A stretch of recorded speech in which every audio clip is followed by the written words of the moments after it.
Ma'am আসসালামু আলাইকুম। ওয়ালাইকুম আসসালাম।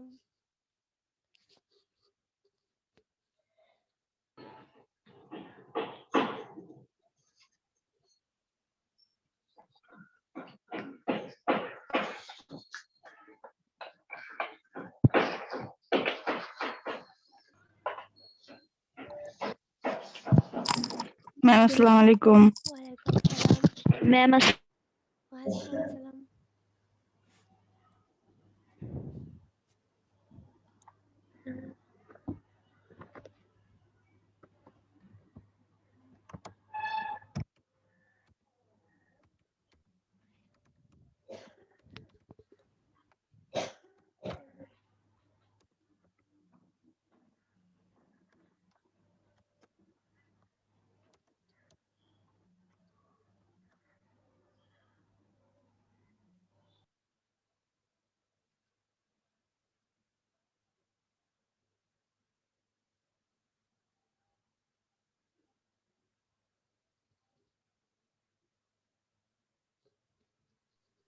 আসসালামু আলাইকুম।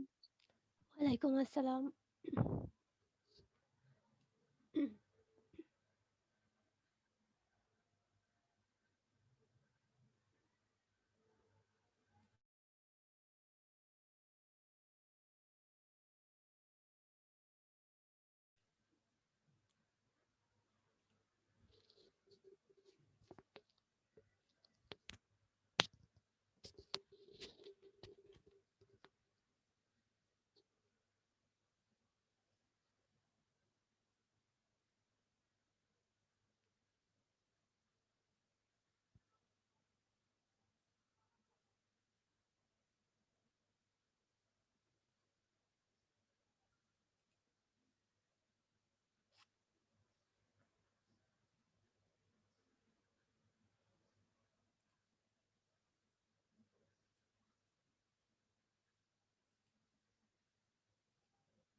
আমরা অধ্যায় 3-এ ছিলাম। তোমরা দেখতে পাচ্ছ, আমি স্ক্রিন শেয়ার করেছি।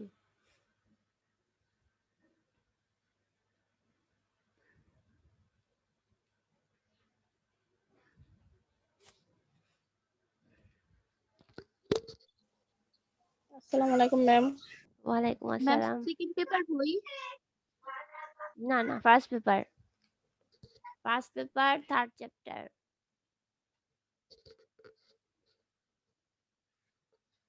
ফার্স্ট পেপার, থার্ড চ্যাপ্টারে আমরা সাম্য পড়েছিলাম। না, সাম্য পড়ি নাই। মূল্যবোধ, আইন, নৈতিকতা, এই 3টা পড়েছিলাম। আজকে আমরা স্বাধীনতা পড়বো।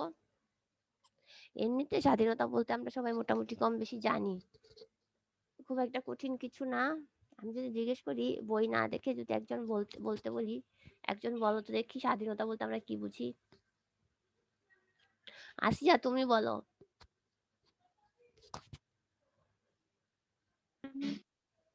মানুষের ইচ্ছে মতো কোনো কিছু করা। হ্যাঁ, এটা হচ্ছে সংজ্ঞাটা, যে স্বাধীনতার যে ডেফিনেশনটা আছে এটা তার অর্ধেকটা। ইচ্ছা মতো কোনো কিছু করা। তারপর বাকি অর্ধেকটা বলো। ম্যাম বই দেখে বলবো? না, নিজে নিজে বলবা। কমন সেন্স থেকে বলবা। বই দেখে বলতে কেন বলবো? ম্যাম মানুষের ইচ্ছা অনুযায়ী কোনো কিছু করার ক্ষমতা থাকা, এটা। হ্যাঁ, হাফ হাফ পার্ট হয়েছে, বাকি হাফ পার্ট বলো। ম্যাম আর তো বলতে পারবো না।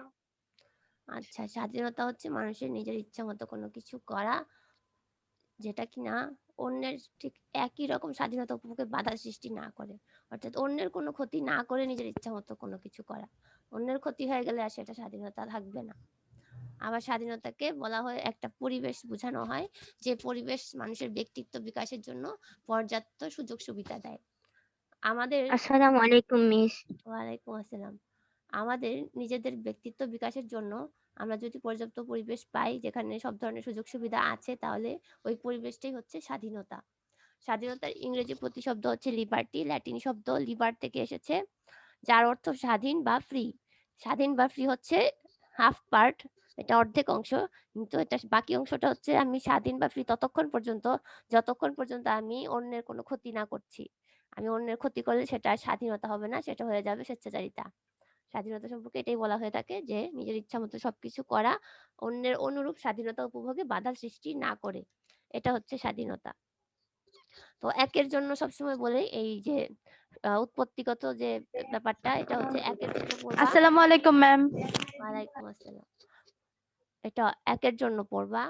এখন আমরা সংজ্ঞা দেখি।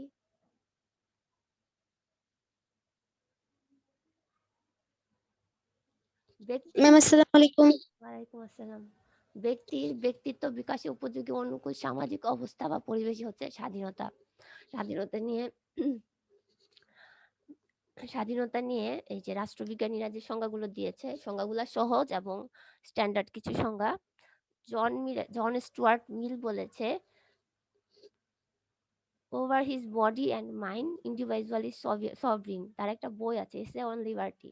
এসে অন লিবার্টি বই তিনি বলেছিলেন যে over his body and mind individual is sovereign, অর্থাৎ নিজের ওপর, নিজের দেহ এবং মনের ওপর মানুষ স্বাধীন।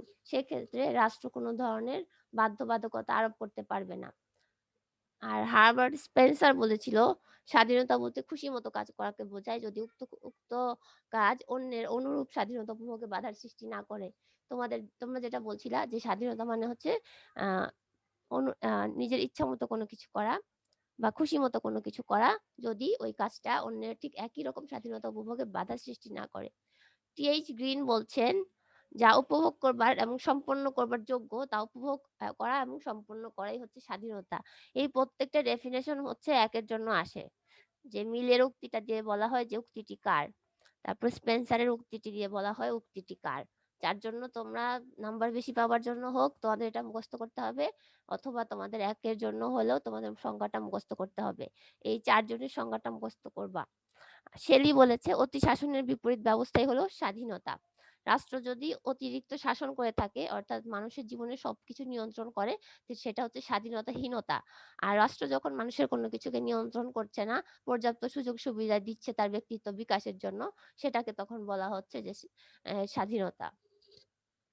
এখন স্বাধীনতার যে রূপগুলো আছে, স্বরূপ 7টা রূপ আছে: ব্যক্তিগত, পৌর, প্রাকৃতিক, সামাজিক, আইনগত, রাজনৈতিক, অর্থনৈতিক, জাতীয় সার্বভৌমত্ব। জাতীয় স্বাধীনতা বা সার্বভৌমত্ব, এই স্বাধীনতাগুলা আমরা ঠিক মূল্যবোধ ঠিক যেভাবে পড়েছিলাম, আমাদের উদ্দীপকটা ধরতে পারবার জন্য আমাদেরকে একইভাবে এই হোমওয়ার্কটা করতে হবে। আমি দেখো একটা ঘর করেছি, বাকি ঘরগুলা ফিল আপ করতে হবে। ব্যক্তিগত স্বাধীনতা হচ্ছে মানুষ যে সকল সুযোগ সুবিধা ব্যক্তির ব্যক্তিত্ব বিকাশের জন্য প্রয়োজন পড়ে সেগুলা, যেমন হচ্ছে নিজের ইচ্ছা মতো কোনো রাষ্ট্রীয় ভূখণ্ডে চলাফেরা করতে পারবে, সে নিজ নিজ ধর্ম পালন করতে পারবে, সে সম্পত্তি ক্রয় করতে পারবে, তার সম্পত্তি ভোগের অধিকার থাকবে। এগুলো হচ্ছে ব্যক্তিগত স্বাধীনতা। প্রাকৃতিক স্বাধীনতার বিষয়টা এখনকার দিনে ধারণাটা কিছুটা অচল। এই স্বাধীনতাটা হচ্ছে, আমরা রাষ্ট্রের উৎপত্তি তত্ত্ব পড়েছিলাম ক্লাস 9-এ থাকতে। 9-এ কাদের কাদের সিভিক্স ছিল? 9-এ? আমার ছিল। বলো তো রাষ্ট্রের উৎপত্তি তত্ত্ব কি ছিল?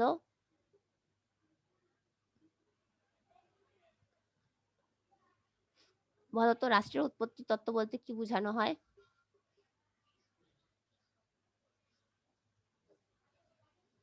রেসপন্স করো না কেন তোমরা? সেই কারণগুলোর জন্য রাষ্ট্র তৈরি হয়েছে, ওগুলোর হ্যাঁ, রাষ্ট্রের উৎপত্তি তত্ত্ব বলা হয়। সামাজিক চুক্তি যেমন মতবাদ। যুদ্ধ বিগ্রহ। হ্যাঁ, আচ্ছা, সামাজিক চুক্তি মতবাদটা একজন বলতে পারবে? সামাজিক চুক্তি মতবাদ, এই তত্ত্বে কি বলা হয়েছিল? আচ্ছা, আমি বলছি।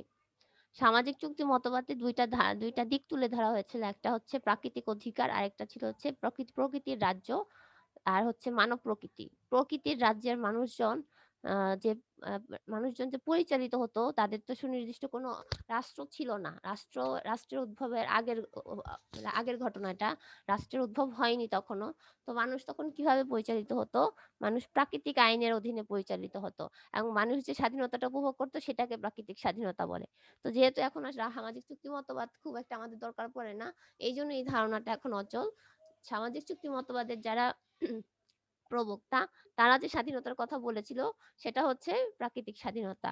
রাষ্ট্র সৃষ্টির পূর্বে প্রকৃতির রাজ্যে যে স্বাধীনতা উপভোগ করত মানুষ সেটা হচ্ছে প্রাকৃতিক স্বাধীনতা। সামাজিক চুক্তির যে প্রবক্তা ছিলেন হবস-লক, রুসো, এরা এই স্বাধীনতার উপর জোর দিয়েছিলেন এবং তারা এই স্বাধীনতা সম্পর্কে ৩ ধরনের মতামত দিয়েছিলেন। আ ১ম এ আ ১ম এ হবসেরটা ছিল খুব নেতিবাচক। তিনি বলেছিলেন যে প্রকৃতির রাজ্যের মানুষরা খুব খারাপ ছিল। তারা হানাহানিতে লিপ্ত থাকতো। তাদের মধ্যে সম্পত্তির ধারণা জাগ্রত হওয়ার পর থেকে তারা নিজেদের মধ্যে মারামারি করছিল। অর্থাৎ প্রাকৃতিক স্বাধীনতা আ যখন কিনা যখন মানুষের আ স্বাধীনতাকে ক্ষতিগ্রস্ত করার চেষ্টা করলো, ব্যক্তিত্ব বিকাশের পথকে রুদ্ধ করে দিল, তখন হচ্ছে মানুষ রাষ্ট্র প্রতিষ্ঠা করে। আর রুশো, লক প্রাকৃতিক আ প্রা প্রা প্রকৃতির রাজ্য সম্পর্কে ইতিবাচক মতামত দিয়েছিলেন। তো তাদের এই মতামতগুলো হচ্ছে রুশো যে বলেছিলেন, "man is born free but everywhere he is chain." আ অর্থাৎ মানুষ জন্মগতভাবে ছিল স্বাধীন, কিন্তু সে জন্মের পর সে সর্বত্র শৃঙ্খলাবদ্ধ। অর্থাৎ মানুষ জন্মগতভাবে স্বাধীন হয়ে জন্মায়, এটাই হচ্ছে প্রাকৃতিক স্বাধীনতা। এরপর মানুষকে শৃঙ্খলিত করে দেওয়া হয়। সাধারণত সেটা করে থাকে হচ্ছে রাষ্ট্র। রাষ্ট্র মানুষের জীবনে নানা ধরনের বাধ্যবাধকতা আরোপ করে দেয়। এটা হচ্ছে প্রাকৃতিক স্বাধীনতা। রুশোর এই বক্তব্যটা যে ছিল, এই উক্তিটার নিচে আন্ডারলাইন করো, এটা আসে। "Man is born free but everywhere he is in chain." এই উক্তিটা পরীক্ষায় আসে। উক্তিটি কার? এজন্য আন্ডারলাইন করো। আইনগত স্বাধীনতা হচ্ছে একটি রাষ্ট্রের আইন মানুষকে যে স্বাধীনতাটা দিচ্ছে, অর্থাৎ রাষ্ট্র কর্তৃক স্বীকৃত হবে, সেটা সংরক্ষিত হবে, সমাজ কর্তৃক অনুমোদিত হবে। আমরা আইনের সংজ্ঞা পড়েছিলাম না? যে মানুষের বাহ্যিক আচরণ নিয়ন্ত্রণ করে, সমাজ কর্তৃক অনুমোদিত, রাষ্ট্র কর্তৃক স্বীকৃত, সংরক্ষিত এমন স্বাধীনতা হচ্ছে আইনগত স্বাধীনতা। তো আইন মানুষকে যে স্বাধীনতাগুলো দিচ্ছে, রাষ্ট্রভেদে এটা ভিন্ন ভিন্ন হতে পারে। যে দেশের রাষ্ট্র যে ধরনের স্বাধীনতা দিচ্ছে সেটাই হচ্ছে সে দেশের আইনগত স্বাধীনতা, বা সে দেশের মানুষের জন্য সেটাই স্বাধীনতা। রাজনৈতিক স্বাধীনতা হচ্ছে রাজনৈতিক কার্যকলাপের ক্ষেত্রে রাষ্ট্রে মানুষজন রাজনৈতিক কার্যকলাপে অংশ নিবে, এটাই স্বাভাবিক। সেক্ষেত্রে মানুষের জন্য রাজনৈতিক ক্ষেত্রে অংশগ্রহণের জন্য বা রাজনৈতিক যে কার্যক্রম সেগুলোতে অংশ নেওয়ার জন্য যে স্বাধীনতা পাবে সেটাই হচ্ছে রাজনৈতিক স্বাধীনতা। এ সম্পর্কে লাস্কি বলেছে, "political liberty means the power to be able in the affairs in the state." অর্থাৎ রাষ্ট্রীয় কার্যকলাপে ভূমিকা পালনের ক্ষেত্রে ক্ষমতাকে রাজনৈতিক স্বাধীনতা বলে। বলো।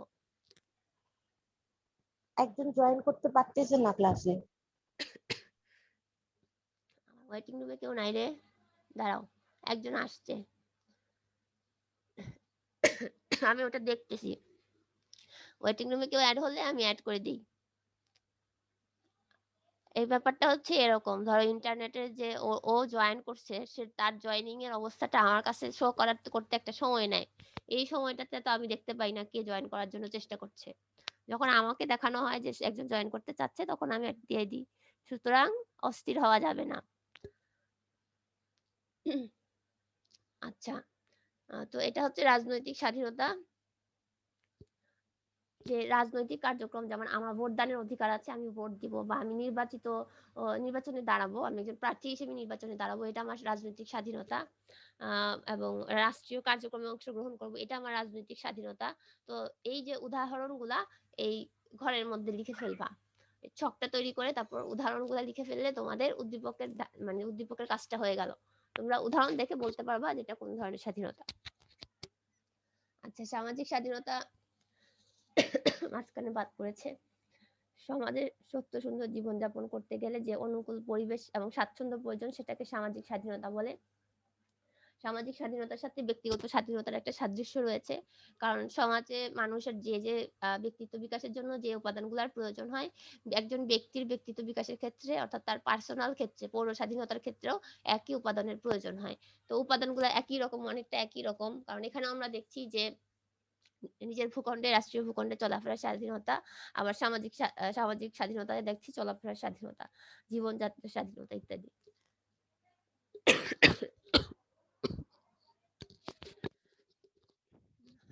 আমার গলার অবস্থা ভালো নাই, কি যে করি। জি ম্যাম, বোঝা যাইতেছে আপনার ঠান্ডা লাগছে। আচ্ছা, আমরা বাসা চেঞ্জ করছি, যার জন্য অনেক ঝক্কি পড়ছে, অনেক ঝামেলা হয়েছে। এখনো শেষ হয় নাই ঝামেলাগুলা। এইটাই ইম্প্যাক্ট করছে। আচ্ছা, এরপর হচ্ছে অর্থনৈতিক সাধনা। অর্থনৈতিক ক্ষেত্রে আমরা আমাদের যোগ্য সামর্থ্য অনুযায়ী কাজ করব। সেক্ষেত্রে রাষ্ট্র কোনো আচ্ছা, কাউকে এড করার পর সে আবার বের হয়ে যায় কেন? আমি সুমাইয়াকে এড করলাম, এই নিয়ে 2 বার হলো, সে ম্যাম আবার বের মনে হয় হয়ে যায়। নেটের প্রবলেম। হ্যাঁ, সেটাই হবে। অর্থনৈতিক স্বাধীনতা অর্থনৈতিক স্বাধীনতা হচ্ছে যোগ্যতা সামর্থ্য অনুযায়ী জীবিকা নির্বাহের ক্ষেত্রে ব্যবস্থা, দৈনন্দিন অভাব অনিশ্চয়তা থেকে মুক্তি। এই অর্থনৈতিক স্বাধীনতাটা খুব খুব খুব ইম্পর্টেন্ট।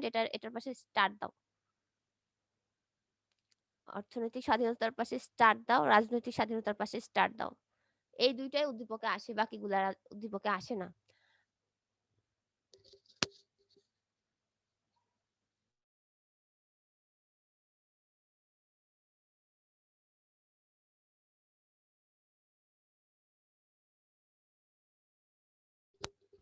ম্যাম অর্থনৈতিক স্বাধীনতা আর রাজনৈতিক স্বাধীনতা। হ্যাঁ, এই দুইটা হচ্ছে উদ্দীপকের জন্য আসে। তো পাশে দিয়ে 3/4 লিখে দিতে পারো। এই দুটা উদ্দীপকের জন্য আসে। তো অর্থনৈতিক স্বাধীনতা হচ্ছে প্রতিনিয়ত বেকারত্বের আশঙ্কা, আন্ডারলাইন করতে থাকো। প্রতিনিয়ত বেকারত্বের আশঙ্কা, আগামীকালের অভাব থেকে মুক্তি এবং দৈনন্দিন জীবনে জীবিকা অর্জনের সুযোগ প্রদান করা। তো অর্থনৈতিক স্বাধীনতা সম্পর্কে প্রেসিডেন্ট রুজভেল্ট বলেছিলেন, অর্থনৈতিক স্বাধীনতা ছাড়া রাজনৈতিক স্বাধীনতা অর্থহীন। অর্থাৎ একটা মানুষের পেটে ভাত না থাকলে তাকে তুমি ভোটাধিকার দিলেও কোনো লাভ নাই। আমি যদি খেতে না পারি, আমার ভোটাধিকার দিয়ে আমি কি করব? এরকম একটা অবস্থা আরকি। আমাকে যদি আমার প্রতিদিনের জীবনের চাহিদা মেটানোর জন্য পর্যাপ্ত আর্থিক ব্যবস্থা করে না দেয় এবং আমার প্রতিদিনের অভাব মেটানোর জন্য আমার যদি এই অবস্থা না থাকে, আমি যদি প্রতিনিয়ত অনিশ্চয়তায় ভুগি, তাহলে আমার কাছে রাজনৈতিক স্বাধীনতা অর্থহীন হয়ে যায়। এই লাইনটা উচ্চতর দক্ষতায় আসে। উচ্চতর দক্ষতায় আসে, উক্তিটি বিশ্লেষণ করো। অর্থনৈতিক স্বাধীনতা ছাড়া রাজনৈতিক স্বাধীনতা অর্থহীন। যদি এরকম প্রশ্ন আসে পারবা না? এটা উচ্চতর দক্ষতার প্রশ্ন। উক্তিটি বিশ্লেষণ করো, আন্ডারলাইন করো। তাহলে অর্থনৈতিক স্বাধীনতার ঘরে আমরা এই উদাহরণগুলা লিখে ফেলবো। রাজনৈতিক স্বাধীনতার ঘরে রাজনৈতিক স্বাধীনতার উদাহরণগুলা লিখে ফেলবো। আর জাতীয় স্বাধীনতা হচ্ছে, এটা হচ্ছে আমাদের প্রতিটা সার্বভৌম স্বাধীন রাষ্ট্রগুলোর মধ্যে প্রতিটি স্বাধীন এবং সার্বভৌম রাষ্ট্রের নাগরিকদের উপভোগ করে থাকে। সেটা হচ্ছে জাতীয় স্বাধীনতা। যে রাষ্ট্রটি স্বাধীন হয়ে গেল, সে রাষ্ট্রের জনগণ বলল যে আমি একটি স্বাধীন সার্বভৌম রাষ্ট্রের জনগণ। তো সেটাই হচ্ছে জাতীয় স্বাধীনতা। বৈদেশিক শাসনের নাগপাশ থেকে মুক্তি লাভ করে একটি জাতি পূর্ণ সার্বভৌমত্ব অর্জন করে, তখন তাকে জাতীয় স্বাধীনতা বা সার্বভৌমত্ব বলে।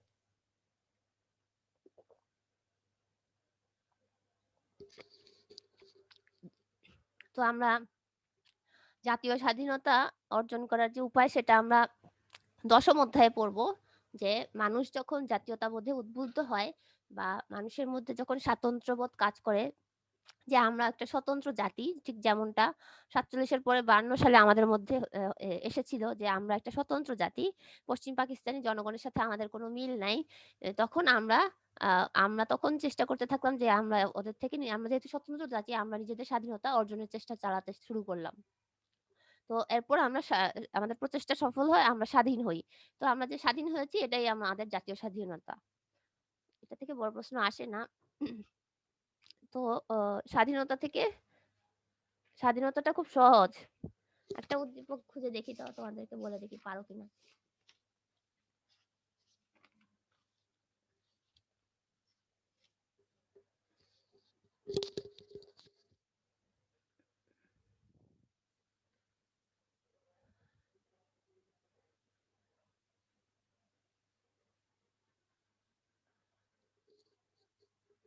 আচ্ছা, মাকসুদ একটা গার্মেন্টস ইন্ডাস্ট্রিতে কাজ করে। তার দৈনিক মজুরি হচ্ছে 100 টাকা। তো তার মালিক প্রায়শ তাকে তার দৈনিক মজুরিটা দেন না। এখানে মাকসুদ কোন ধরনের স্বাধীনতা থেকে বঞ্চিত? অর্থনৈতিক। সহজ না? খুবই সহজ। তোমরা পারবা, আমার মনে হচ্ছে স্বাধীনতার অংশটা তোমরা পারবা। ঝামেলা হয় হচ্ছে মূল্যবোধ আর সাম্যের মধ্যে। স্বাধীনতা তোমরা পারবা। এখন আমরা স্বাধীনতা রক্ষা কবচগুলা দেখি। অর্থাৎ যে উপাদানগুলো না থাকলে স্বাধীনতা রক্ষা করাটা কঠিন হয়ে যায়, প্রথমত আইনের শাসন থাকা লাগে। যদি আইনের শাসন না থাকে, আইনের শাসন মানে হচ্ছে আমরা তো পড়ে ফেলেছি অলরেডি, সুশাসনের মধ্যে একটা, সুশাসনের অন্যতম স্তম্ভ, ৪টা স্তম্ভের মধ্যে অন্যতম গুরুত্বপূর্ণ একটা স্তম্ভ হচ্ছে আইনের শাসন।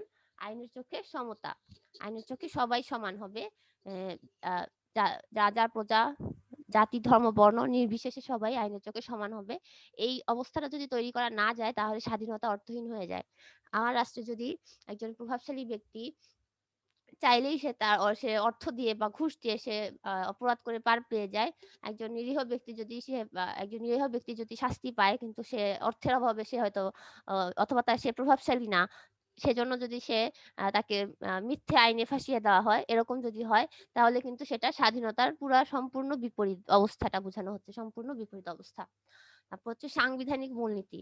সাংবিধানিক মূলনীতি বলতে এখানে সংবিধানের যে মূলনীতিগুলো থাকে, অর্থাৎ সংবিধানে যে মৌলিক অধিকারগুলো দিয়ে দিচ্ছে, এগুলা থাকলে স্বাধীনতাটা রক্ষা করা সহজ হয়। নাগরিকদের মৌলিক অধিকারগুলো যদি সংবিধানে উল্লেখ করা থাকে, তাহলে যদি সেটা কেউ ভায়োলেট করেও, তো নাগরিক সেক্ষেত্রে হাইকোর্টে গিয়ে, আমাদের দেশের ক্ষেত্রে হাইকোর্টে গিয়ে আবেদন করবে। অন্য দেশের ক্ষেত্রে সে আদালতে গিয়ে আবেদন করবে যে আমার মৌলিক অধিকার লঙ্ঘিত হয়েছে। আবেদনের প্রেক্ষিতে আদালত পর্যাপ্ত ব্যবস্থা নিবে। তো আমরা এই যে আমাদের যে মৌলিক অধিকারগুলো, এগুলো সুনিশ্চিত করতে পারছি কিভাবে? কারণ সংবিধান সেটা উল্লেখ করে দিচ্ছে। এই জন্য সাংবিধানিক মূলনীতি যদি থাকে তাহলে পরে স্বাধীনতা রক্ষা করাটা সহজ হয়ে থাকে। তৃতীয়ত, সংবিধানে মৌলিক নাগরিক অধিকার। আচ্ছা, একই কথা ওরা দুইবার কেন দিয়েছে?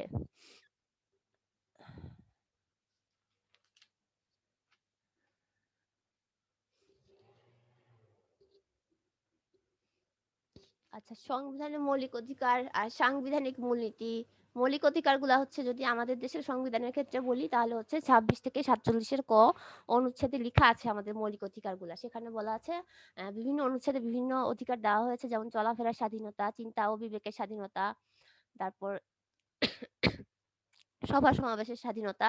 এগুলো আমাদের হচ্ছে মৌলিক অধিকার, যেগুলো সংবিধানে উল্লেখ করে দিয়েছে। এগুলো যে কেউ লঙ্ঘন করতে পারবে না, যদি করে থাকে তাহলে আমরা সেটার বিপরীতে আদালতে আবেদন করতে পারবো। আর সাংবিধানিক মূলনীতি হচ্ছে আমাদের দেশে যে 4টি মূলনীতি আছে, গণতন্ত্র, বাঙালি জাতীয়তাবাদ, ধর্মনিরপেক্ষতা এবং সমাজতন্ত্র।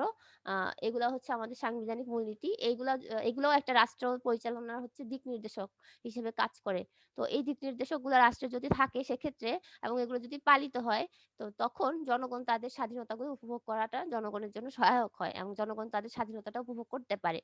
দায়িত্বশীল সরকার মানে হচ্ছে জবাবদিহিতাপূর্ণ সরকার, যে সরকার জনগণের জন্য যা করণীয় সেগুলা করে এবং না করলে সেটার জন্য জবাবদিহিতা করবে, এ ধরনের ব্যবস্থা থাকে। যে না করলে সেক্ষেত্রে তাকে জবাবদিহিতা করতে হচ্ছে, তখন তারা জনগণের ভয়ে পড়ে হলেও বা জনগণের কাছে জবাব দিতে হবে জন্যও তারা তাদের কাজগুলা ঠিকভাবে করে। তো সেটা হচ্ছে সেটা থাকলে তারা স্বাধীনতা উপভোগটা জনগণের জন্য আরো বেশি সহজ হয়। ক্ষমতার স্বতন্ত্রীকরণ নীতি। ক্ষমতার স্বতন্ত্রকরণ নীতি হচ্ছে এমন একটি নীতি যেখানে সরকারের যে 3টি বিভাগ আছে, আইন, শাসন এবং বিচার বিভাগ, এই 3টি বিভাগ স্বতন্ত্রভাবে কাজ করে, কেউ কারো কাজে হস্তক্ষেপ করে না। এখন বাংলাদেশের ক্ষেত্রে যদি বলি, বাংলাদেশে তো সংসদীয় সরকার ব্যবস্থা, এজন্য বাংলাদেশের ক্ষমতার স্বতন্ত্রীকরণ নীতি পুরোপুরি অ্যাপ্লাই করা যায় না। তারপর মোটামুটি অ্যাপ্লাই করা হয়েছে। 2011 সালে 2007 সালের 11ই নভেম্বর আমাদের দেশে বিচার বিভাগ থেকে নির্বাহী বিভাগকে স্বাধীন করে দেওয়া হয়েছে। অর্থাৎ এখন থেকে বিচার বিভাগের কোনো কাজে শাসন বিভাগ হস্তক্ষেপ করতে পারবে না। এমন যদি হয় বিচার বিভাগের বিচার কার্যে শাসন বিভাগের কোনো মন্ত্রী মিনিস্টার বিচার কার্যের রায়কে প্রভাবিত করে দিয়েছে, সেক্ষেত্রে কি মানুষের স্বাধীনতাটা থাকে না? রাজনৈতিকভাবে সিদ্ধান্ত যদি আসে তাহলে মানুষের স্বাধীনতাটা উপভোগ করা সম্ভব হয় না। তো এই ক্ষমতা স্বতন্ত্রীকরণ নীতি যদি থাকে, যে বিচার বিভাগ যখন রায় দিবে সে স্বাধীনভাবে রায় দিবে, তাকে শাসন বিভাগ তাতে কোনো ধরনের প্রভাব বিস্তার করবে না। বিচার বিভাগ যখন রায় দিবে তখন আইন বিভাগ কোনো ধরনের হস্তক্ষেপ করবে না। তখন হচ্ছে এই বিভাগগুলো স্বাধীনভাবে কাজ করে এবং জনগণের স্বাধীনতা সুনিশ্চিত হয়। আচ্ছা, বিচার বিভাগের স্বাধীনতা, এটা একসাথে একই ব্যাখ্যার মধ্যে পড়ে গেল, যে বিচার বিভাগ যখন স্বাধীন নিরপেক্ষভাবে কাজ করে তখন জনগণ তাদের সর্বোচ্চ স্বাধীনতা উপভোগ করতে পারে। বিচার বিভাগ বায়াসড হয়ে গেলে, বিচার বিভাগ যদি পক্ষপাতমূলক আচরণ করে, তখন আর জনগণের পক্ষে স্বাধীনতা উপভোগ করা সম্ভব হয় না। সামাজিক ন্যায় বিচার। সমাজে যদি ন্যায় বিচার প্রতিষ্ঠিত হয়, স্বাধীনতা এবং সামাজিক মূল্যবোধ রক্ষা পায়, সামাজিক ন্যায় বিচার হচ্ছে সমাজ থেকে মানুষের প্রাপ্য ন্যায় বিচারটা, যে মানুষ ন্যায় বিচার পাবে, মানুষ এটা যদি সুনিশ্চিত করা যায় তাহলে স্বাধীনতা রক্ষা করাটা আরো বেশি সহজ হয়। আর সদা জাগ্রত জনমত, জনগণ যদি ঘুমিয়ে থাকে যে কেউ তাদের স্বাধীনতা ভুলুণ্ঠিত করবে। জনগণ যদি তাদের অধিকার সম্পর্কে সচেতন থাকে তাহলে তারা তাদের স্বাধীনতাকে এনশিওর করার জন্য তারা তাদের সর্বোচ্চটা করবে। তখন তারা তাদের স্বাধীনতা উপভোগ করতে পারবে। নিজেদের স্বাধীনতা সম্পর্কে নিজেরাই যদি না জানে তাহলে তাদের স্বাধীনতা যে কেউ ভুলুণ্ঠিত করতে পারে। তো সেক্ষেত্রে সদা জাগ্রত জনমত স্বাধীনতার আরেকটা অন্যতম রক্ষা কবচ। আচ্ছা, স্বাধীনতা শেষ। স্বাধীনতার রক্ষা কবচ হচ্ছে 3/4 এর জন্য পড়বা।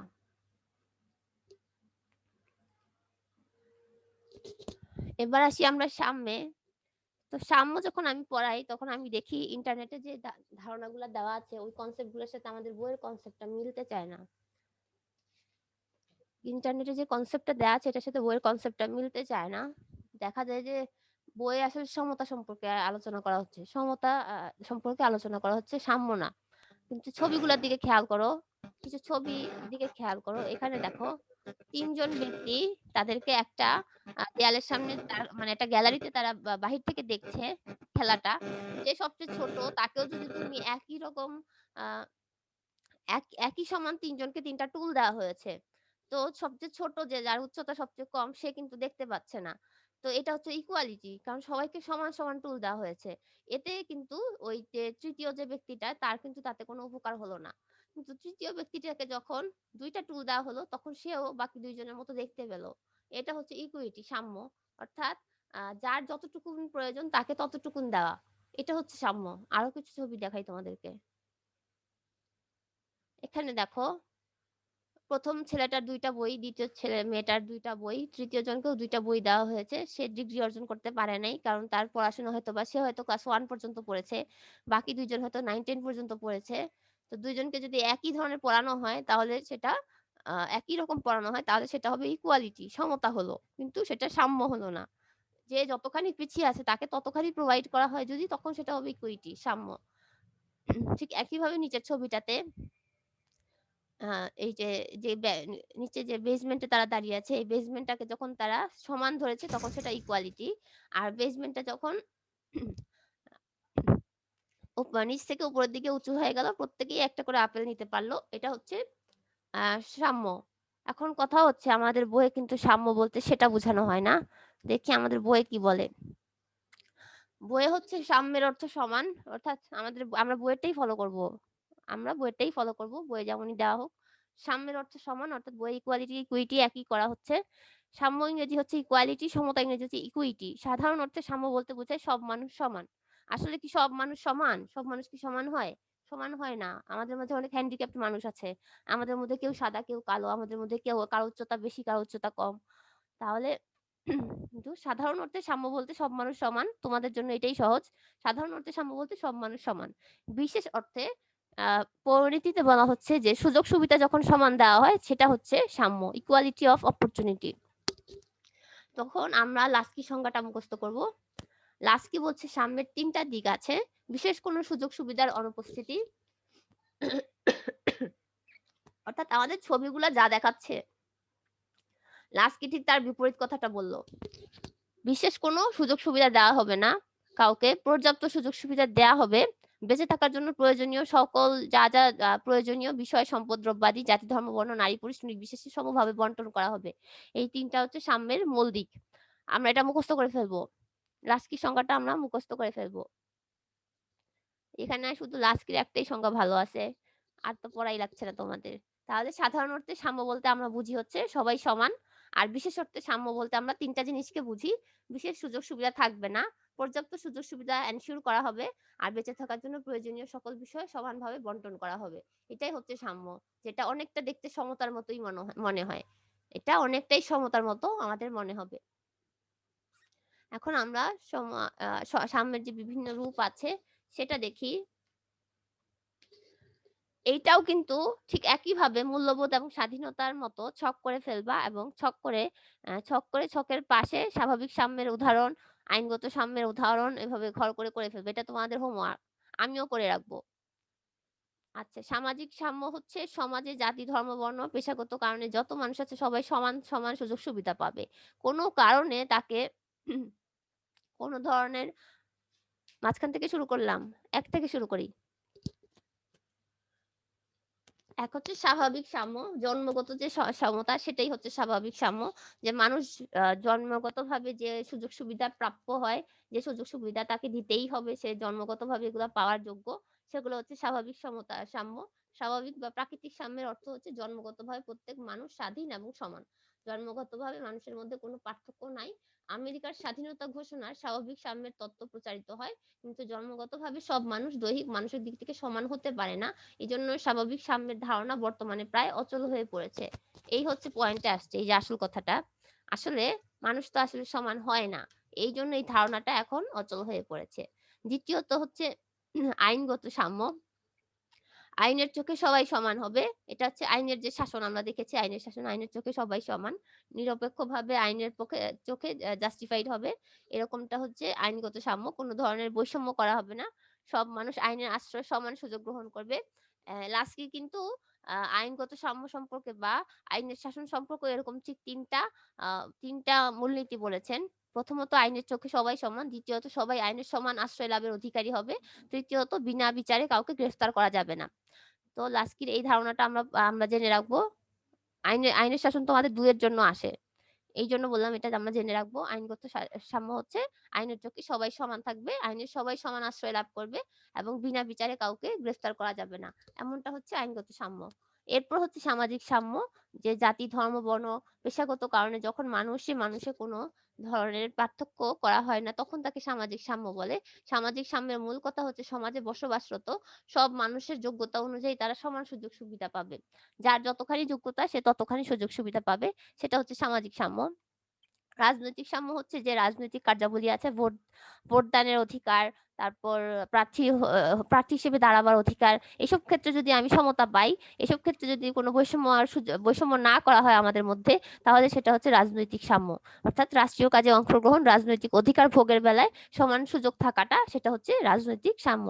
তো জাতি, ধর্ম, বর্ণ, স্ত্রী, পুরুষ, ধনী, দরিদ্র নির্বিশেষে প্রত্যেক প্রাপ্তবয়স্ক ব্যক্তি এবং সুস্থ মস্তিষ্কের নাগরিক যখন নির্বাচনে প্রার্থী হয়, তখন সেটা হচ্ছে রাজনৈতিক সাম্য। তারা সাধারণ ভোটদাতা হিসেবে সবাই এই সুযোগটা লাভ করে, তখন রাজনৈতিক সাম্য প্রতিষ্ঠিত হয়। তারপর হচ্ছে অর্থনৈতিক সাম্য। অর্থনৈতিক সাম্যের অর্থ হচ্ছে সম্পদের ক্ষেত্রে সমতা, অর্থাৎ সবার ক্ষেত্রে সামর্থ্য অনুযায়ী কাজ করবে এবং ন্যায্য মজুরি পাবে। কোনো একটা প্যারামিটার দিয়ে তাকে তার প্রাপ্য বা তার যে সামর্থ্য বা তার যোগ্যতা অনুযায়ী সে যা পাওয়ার উপযুক্ত, তাকে যদি সেটা না দেওয়া হয়, তখন সেটা অর্থনৈতিক সাম্যের লঙ্ঘন হয়। অর্থনৈতিক সাম্যের মূল কথা হচ্ছে যোগ্যতা অনুযায়ী সম্পদ এবং সুযোগের বন্টন। লাস্কির মতে ধন বৈষম্যের সাথে অর্থনৈতিক সাম্য সংগতিপূর্ণ হবে না, যদি এই বৈষম্য দক্ষতা যোগ্যতার ভিত্তিতে নির্ধারিত হয়। অর্থনৈতিক সাম্য ব্যতীত সামাজিক বা রাজনৈতিক সাম্য অর্থহীন। অর্থনৈতিক সাম্য ব্যতীত সামাজিক ও রাজনৈতিক সাম্য অর্থহীন, এই লাইনটা আন্ডারলাইন করো।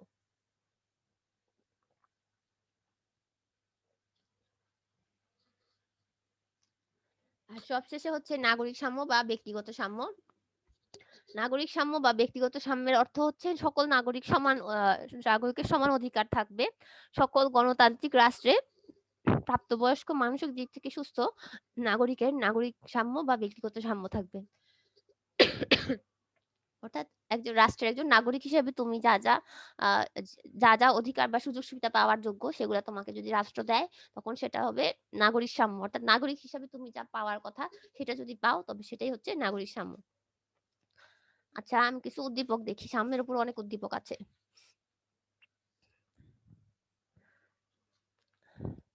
জাহেদা একটা গার্মেন্টসে কাজ করে, তোমাদের 124 নম্বর বইয়ের 124 নম্বর পেজে 17 নং উদ্দীপক। জাহেদা একটা গার্মেন্টসে কাজ করে, প্রতিদিন সকাল 8টা থেকে 5টা পর্যন্ত ডিউটি করার পর অতিরিক্ত 2 ঘন্টা ওভারটাইম করে। মাস শেষে বেতন তুলতে গেলে কর্তৃপক্ষ তার ওভারটাইমের মজুরি পুরুষ শ্রমিকদের থেকে কম করে প্রদান করে। জাহেদা প্রতিবাদ করলে মালিক পক্ষ তাকে চাকরি থেকে ছাঁটাইয়ের হুমকি দেয়। জাহেদা সকলকে সংগঠিত করে গার্মেন্টস মালিক সমিতির নিকট অভিযোগ করে। মালিক সমিতি শ্রমিকদের চাপে পড়ে বিষয়টি সমাধান করে। এখানে জাহেদা কোন ধরনের সাম্য থেকে বঞ্চিত? অর্থনৈতিক। হ্যাঁ, হয়েছে। আচ্ছা, আরেকটা দেখি। মিস্টার রফিক সাহেব একজন কলেজ শিক্ষক, তিনি ভদ্র মার্জিত।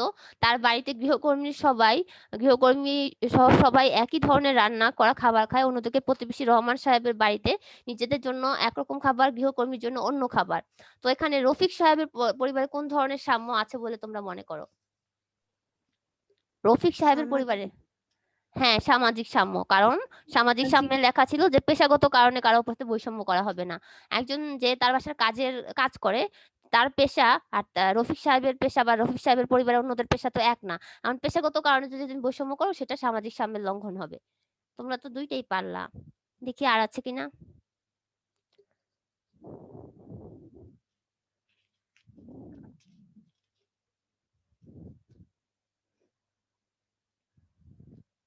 ক নামক রাষ্ট্রটিতে বর্তমানে আধুনিক গণতান্ত্রিক শাসন প্রতিষ্ঠিত হয়েছে, কিন্তু একসময় এখানে কৃষ্ণাঙ্গ শ্রেণীরা বর্ণবাদের শিকার হয়েছিল।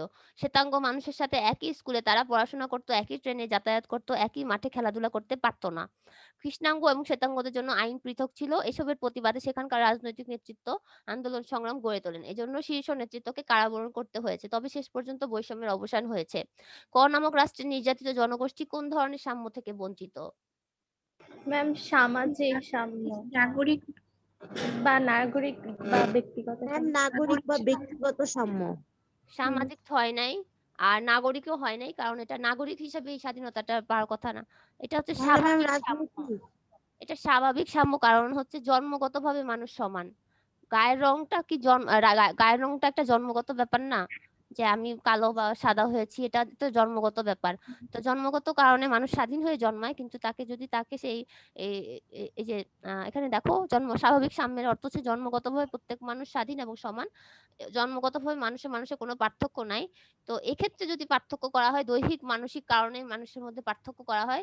এই যে গায়ের রঙের যে প্রভাবটা, বর্ণভেদ, এটা তো দৈহিক কারণ, তাই না? একটা দৈহিক প্যারামিটার। গায়ের রঙের কারণে পার্থক্য করা হচ্ছে, এটা হচ্ছে স্বাভাবিক সাম্যের লঙ্ঘন। ঠিক আছে, এটা নাগরিক না, কারণ নাগরিক অধিকারের সাথে এটা যাচ্ছে না, সামাজিকও না। আমাদের তো শেষ হয়ে গেল, আর বাকি রইল মিনিট আছে। আর কয় মিনিট স্বাধীনতার আছে? সাম্যের গুরুত্ব। আচ্ছা 3 মিনিট। আইন, সাম্য, স্বাধীনতা, এগুলার সম্পর্ক আসে পরীক্ষায়। ধরা গেল সাম্য থেকে একটা প্রশ্ন করা হলো যে এটা কোন সাম্য। উচ্চতর দক্ষতায় গিয়ে জিজ্ঞেস করা হলো যে ওই সাম্যর সাথে স্বাধীনতার একটা সম্পর্ক স্থাপন করো, বা আইনের সাথে একটা সম্পর্ক স্থাপন করো।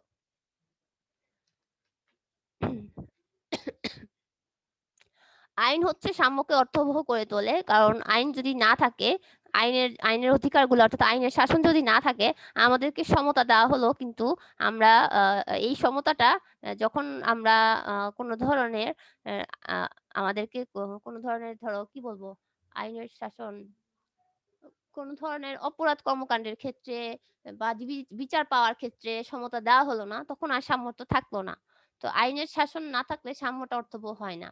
আইনের প্রয়োগ অসাম্যকে দূর করে, যেমন ভারতে আইন করে অস্পৃশ্যতা দূর করা হয়েছে, দক্ষিণ আফ্রিকায় আইন করে বর্ণভেদ দূর করা হয়েছে। একটু আগে যে আমরা স্বাভাবিক সাম্যের উদাহরণটা দেখলাম দক্ষিণ আফ্রিকায়, যে এক সময় তারা এক স্কুলে তারা পড়াশোনা করতে পারতো না, সাদা আর কালোরা এক ট্রেনে চলাফেরা করতে পারতো না।